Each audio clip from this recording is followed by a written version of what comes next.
What's up guys, Chris here again with another 4 Nights of the Apocalypse chapter review. And yes, we're going to be going back to weekly content, and hopefully I can keep this up during my free time when I'm, not looking for jobs and stuff like that. But yeah, last week we ended up getting Hauser basically taking on a freaking dragon all on his own.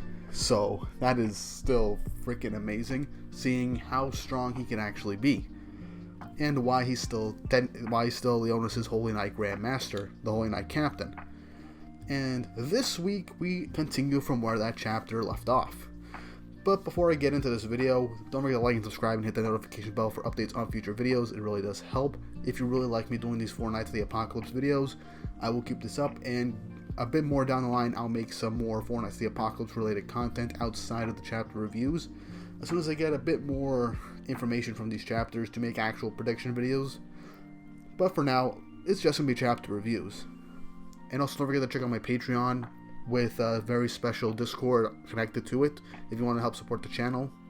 And also some very nice beginner type Discord perks as you go up the tiers, like helping me decide on what shows I should basically review, helping me break my decision on what videos I'm planning to do, and also if there's any anime or manga you want me to straight up review or give my general impressions on, you can do that in the highest tier. And I also have a Coffee account if you want to leave like a tip or something to help with the channel's finances. Every little bit helps, honestly. And without further ado, let's get on to chapter 31 of the 4 Nights of the Apocalypse, titled A Real Holy Knight.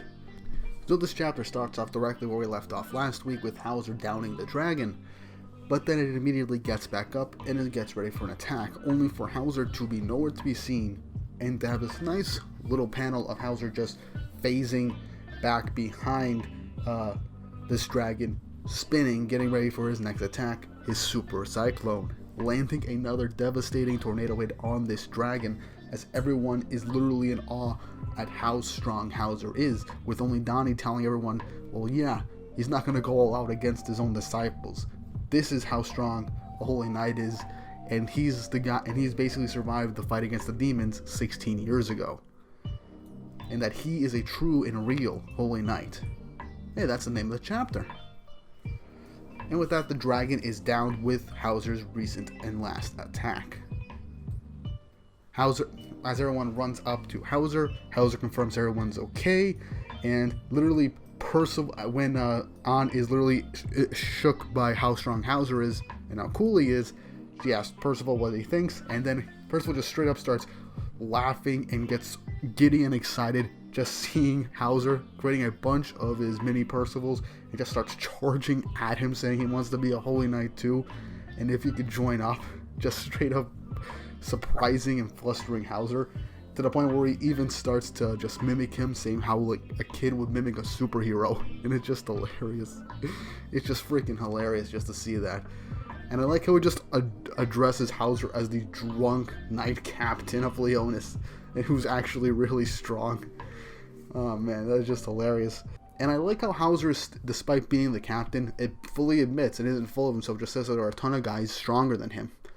And by that, I'm pretty sure by extension, it's Gil Thunder and the rest of the Sins. But then Nazians and Sin appear on the back of the baby dragon, bringing it to its mother, all cured and healed from its nutrient deficiency and stuff like that. Hauser states that there's no need to finish off the dragon, as if it comes down to it attacking again, he'll take care of it, since the dragon was mainly just going on a rampage because it was worried about its kid. And that no matter what, he'll take care of the dragon if it decides to cause another ruckus. Edlin starts to walk away, but Hauser literally states and asks him where he's going. Edlin fully admits that he was in the wrong, and he's basically a wanted man now. Hauser just straight up says, you're just going to forget about the dragon you were hurting and the townspeople, and just go lay low somewhere for a while?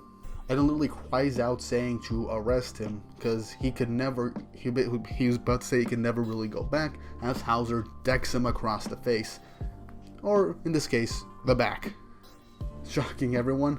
And Edmund's like, how would you know how I feel? And literally, Hauser's just like, I'm your master, kid. Just like, and that he's just like Donnie. They both assumed they didn't have enough magic force to be holy knights, so they just up and gave up on their decency and pulled crap like this, stealing, going for a traveling circus, the whole shabil. I don't know if I said that saying right. Either way, Hauser straight up says that a holy knight doesn't need the power to hurt someone with magic, and that he saw how Edlund used his magic to help Donnie and the rest of the kids, telling him to get up, and that he'll bring him back to training with him and train him up from scratch. Edlund, tears in his eyes, hugs his master, and things seem to be alright. Donnie says how cool his uncle is, as Percival starts to copy Hauser again, with Nazians just piling it on, which I find hilarious. Hauser apologizes for not trusting Donnie, and Donnie literally just says that it was alright, he went AWOL on him, so it's understandable. Hauser is curious on how Donnie was afraid to die and what changed his mind to pull off all these different stunts. And it's revealed that it was his mother's dying words, Hauser's sister, to live her share of life, which is honestly a very touching last words that could also very heavily weigh on someone's mind, because if you want to live long enough for both you, for your own life, plus whatever time your loved one was going to miss out on, then you're going to be fearful of just losing that life in a fight to protect people. So it makes a lot of sense. But Donnie straight up says that now he really wants to be a holy knight so he can live for the friends that he's made now. And I liked how he views Percival and Nazians, even Sin, as his friends in a very positive light. Hauser and Donnie share a smile as Donnie casually asks for the dragon handle back. As Hauser just straight up yoinks it away again, saying that he wants to make something very clear. As long as he has this piece of the coffin of eternal darkness, he better expect Arthur's forces to pursue him tooth and nail, and it's going to be no end in sight. And this just scares the shit out of Donnie as he's like, well, here you go, kid. And now he's like, after saying that, you really expect me to take it now? And I like how Hauser is literally trying to show them how dangerous this is, while also somewhat trusting them since they managed to get it back in the first place, showing his experience with everything that he had gone through back in the Seven Deadly Sins, which, in all honesty, Hauser, I believe he was about 16 to 18 years old. He was roughly around the same age when the demons attacked. So for him not to at least give them some credit would kind of be hypocritical on his part as well. Because literally, this handle, the seal itself, can turn the tides of the war against Arthur's cronies. And I like how Donnie's also cowering behind On now that he heard all this. But Percival just was like, well then, I'll carry it.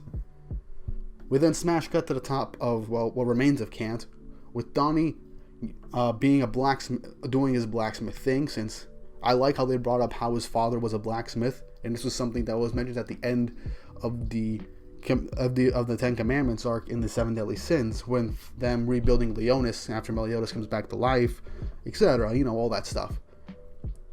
And he's basically just attaching a ready-made blade to something that's even more useful. And I like how Hauser's also complimenting Percival that he doesn't look like much of a holy knight unless he has a sword, and especially a prophesied knight at that. So he's gonna need a sword, and he just straight up gives Meliodas' old sword handle with a sword blade on it, and this is Percival's very own sword. I like this panel. It's so wholesome, but also so cool, because it's literally, even though it's not Meliodas doing this, it's a literal passing of the baton to the next generation. Literally, Nak was literally saying, okay, he is going to take up Meliodas' role now. If you didn't believe me before, let's give him the exact same thing that Meliodas spent an entire season protecting. And the final page is literally the main group leaving Kant and heading towards Leonis. Oddly enough, Hauser's staying in Kant, probably to rebuild it. And the chapter ends with a final panel with the hilt, and then a weird bird thing hovering above. And that's how the chapter ends. I presume it might be one of Arthur's familiars, from what I can tell. I'm not entirely sure. But it could be something else. It could be Knight of Leonis spying in on them. But either way, I was honestly kind of hoping that Hauser would stick around with the group since they are going to Leonis, and I feel like Hauser would have to report everything to Meliodas due to all the events that have been occurring. But I'm still fine with it. I feel like he basically ruined the rest of the town with his attack, so I feel now he has the responsibility to at least put some of it back together and help the people get back to their lives as a real holy knight would. But yeah, the group seems to be all ready to cross the mountains to head to Leonis, so that's most likely going to be the next arc before reaching Leonis. And that foreshadowing of something spying on them, it could be a new ally, it could be a new enemy. We have no clue, and I like it. This series has a good structure, and I'm really looking forward to how things are going to play out in the future. Percival literally being the next Meliodas is something that I just can't wait for, especially if you take his powers into consideration. Remember how Meliodas' demon powers can literally change his arm into giant demon claws, a scythe, wings, etc. Percival can do the exact same thing with his powers. So yeah, he's literally the next Meliodas, and I just can't wait to see him use his powers with this sword. And if he learns full counter from Meliodas, he's going to be unstoppable. Now, at this point, he's definitely not as going to be on the level of the Sins, because he didn't do any jack shit against that dragon, and meanwhile, Hauser took it down like it was nothing. And I'm liking that the power creep isn't too vast at the very start. I feel like by the time we reach the hundreds or 200s, Percival will be close to the level of the Seven Deadly Sins before the battle against the Demon King, if I had to say, or before all the development and stuff like that. But that's all just speculation and hearsay at this moment. Will the mountains be the next arc before Leonis, or will that just be the first half of an arc and having it end in Leonis? Not entirely sure, but all I know is the closer we get to Leonis, I can't wait to see Tristan and primarily Meliodas again. I know it's been literally over a year and a half since the Seven Deadly Sins ended, since the last time we've seen these characters, and we got the sequel series not even a year later. But I still can't contain my excitement to finally see them again in this new series, how they've changed. I want to see the next couple of Knights of the Apocalypse, the very least one of them, which would be Tristan, because, let's face it, we're 30 chapters in, we've only been following basically the leader of this group of prophesized knights, of the title characters. Meanwhile, the other three are nowhere to be seen. We know for a fact it's not Donnie or Nazians, otherwise none of them fit really the criteria from the prophecy. And Sin didn't really recognize them. It can't be On either. She doesn't have that type of power. And we know for sure Tristan and Lancelot are the other two. So the fourth one is still AWOL. It could be King of the Ant's kid. It could be Zeldris' kid. Or it could be an entirely new character for all we know. But yeah, that's really all I got to say about this week's chapter of the Four Knights of the Apocalypse. It was mostly action and setup, as well as a passing of the baton to the next generation, symbolically through the sword that once belonged to the previous protagonist of this entire series. So yeah, I'm looking forward to see what happens next. Hopefully everything goes the way it should. I've been really enjoying the series so far. It's really good, despite some minor hiccups here and there. Nakba's been telling a really good story, and the structure's been really good. We have a clear-cut goal for now to assemble the Four Knights of the Apocalypse, similar to the beginning of the Seven Deadly Sins, but we have a clear-cut enemy and things that need to be done, even some MacGuffins along the way. So he's doing a lot, and we're seeing more of Britannia than we did in the Seven Deadly Sins. So all in all, this is succeeding as a sequel series, and I'm happy to see this whole world grow. For all we know, it might even go outside of Britannia for one of the future arcs. But yeah, that's really all I got to say about this chapter for today. Hope you all enjoyed this video. I know it's been a little shorter than last time, but I didn't have too much to say about this one. Don't forget to like and subscribe and hit that notification bell for updates on future videos. It really helps. And yeah, leave your comments down below on what you think is going to happen next, what that little bird thing was. Was it a familiar of one of Arthur's knights, or one of the Leonis knights, or maybe an entirely new character? Could it be one of the Four Knights of the Apocalypse's animal companions or familiars or something? And leave your theories on what could happen next down below. And with all that said and done, I hope you all have an awesome day.